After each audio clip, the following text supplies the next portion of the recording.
وزیراعظم شہباز شریف نے کہا ہے کہ پی ٹی آئی سیاسی جماعت نہیں بلکہ فتنہ ہے، تخریب کاری ٹورا ہے۔ وزیراعظم نے کہا کہ تمام افراد کے خلاف ایف آئی آرز کاٹی جائیں گی، ان کے سب کے خلاف ایف آئی آرز کاٹ کر ان کو سزائیں بھی دلوائی جائیں گی۔ وزیراعظم نے کہا کہ خیبر پختونخوا حکومت کو کسی چیز کا کوئی احساس نہیں ہے۔ انہوں نے کہا کہ اس تحریک نے جو تخریب کاری کی ہے اس کی شاید پہلے کوئی مثال نہیں ملتی۔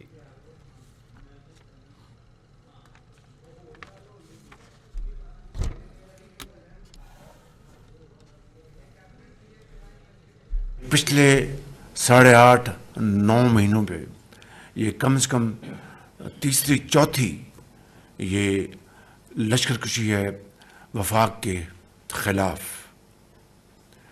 اور حقیقت یہ ہے کہ ایسے ناپاک عزائم کا 2014 سے پہلے کوئی سوچ بھی نہیں سکتا تھا۔ پہلی مرتبہ 2014 میں اس کا رواج ڈالا گیا، اور یہاں پہ ڈی چوک میں 126 دن جو پاکستان کی رسوائی کی گئی اور معیشت کی تباہی کی گئی، اور اس تحریک نے جو تخریب کاری کی اس کی شاید اس سے پہلے کوئی مثال نہیں ملتی۔ اور چینی صدر کے جو ان کا دورہ تھا وہ مؤخر ہوا، اور پھر بڑی مشکل سے 7 ماہ بعد جا کر اپریل 2015 میں ان کا دورہ پاکستان ہوا۔ اور یہ بات میں پہلے بھی بتا چکا ہوں کہ جب آخری وقت جب چینی سفیر نے مجھے کہا کہ فیصلہ ہو گیا کہ وہ نہیں آئے گا ہمارا پریزیڈنٹ، جو حالات ہیں یہاں پہ، اور ہم نے شاہ محمود قریشی کے ذریعے بھی کہلوایا کہ 3 دن کے لیے ہٹ جائیں یہاں سے، اور اس کے بعد آپ دوبارہ آ جائیں، انہوں نے انکار کر دیا کہ ہم یہاں سے نہیں ہٹیں گے۔ اس سے بڑی پاکستان کے خلاف دشمنی اور کیا ہو سکتی ہے؟ اس سے بڑا کوئی دشمن پاکستان کو ہو سکتا ہے کہ ایک طرف اربوں ڈالر کی سرمایہ کاری میاں محمد نواز شریف کی کوشش سے یہاں پر ہو رہی تھی، اس کو مؤخر کیا گیا، اور پاکستان کی ترقی، خوشحالی، روزگار، پیداوار اور پروڈکشن، امپلائمنٹ کے لیے ایک بہت بڑا سی پیک کا منصوبہ، اس کو ناکام بنانے کی یہ ایک مذموم حرکت تھی۔ اور پھر 2015 میں وہ تشریف لائے اپریل میں، ریسٹ از ہسٹری۔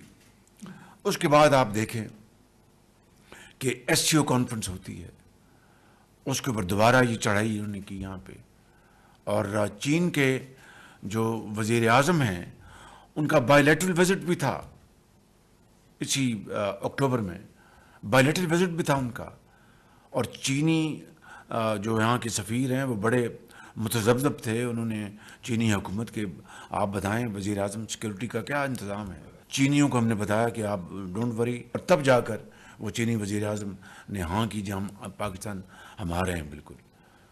اور پھر ایس سی او کی کانفرنس ہو، اور پھر وہ چڑھائی تھی، اور اب دیکھیں پھر سعودی وزٹس آتے رہے، اس کے اوپر بھی ان کی دھمکیاں، ان کے کیا کیا ان کے اعلانات جو صریحاً پاکستان کو تباہ کرنے کے مترادف۔ اب یہ بیلاروس کے صدر آئے، پھر انہوں نے 24 تاریخ کا انہوں نے اعلان کر دیا۔ تو یہ کوئی it is not in isolation, اس کے پیچھے ایک انتہائی تخریب کاری کی سوچ ہے۔ وہ دن رات ان کو گائیڈ کرتے ہیں کہ فلاں آ رہا ہے اب آپ یہ کر دیں، فلاں آ رہا ہے اب یہ کر دیں۔ تو بیلاروس کے پریزیڈنٹ آئے، اس کمرے میں میٹنگ ہو رہی تھی، بائی لیٹرل ہماری ٹاکس تھیں، اور وہاں پر دھواں وہاں پر سامنے نظر آ رہا تھا، لیکن اس شخص نے میرے ساتھ ایک لمحے کے لیے بھی نہیں کہا کہ وزیر اعظم آپ ہمیں کہاں آپ نے پھنسا دیا ہے، آپ کی اپنی لا اینڈ آرڈر کو سنبھالیں۔ انہوں نے بڑے حوصلے کے ساتھ اور بڑے خندہ پیشانی سے انہوں نے اس دورے کو پورا مکمل کیا۔ ہمیں بھی اللہ تعالیٰ نے ہمت دی کہ ہم نے یہ دورہ ایک اچھے فیس کے ساتھ مکمل کیا۔ پھر وہ مری گئے میاں محمد نواز شریف صاحب کو ملنے کے لیے بڑی گرم جوشی کے ساتھ۔ اور پھر جی ایچ کیو میں جنازہ تھا رینجرز کا کہ جو جوان شہید ہو گئے تھے، اور وہاں پر ہم نے نماز جنازہ ادا کی۔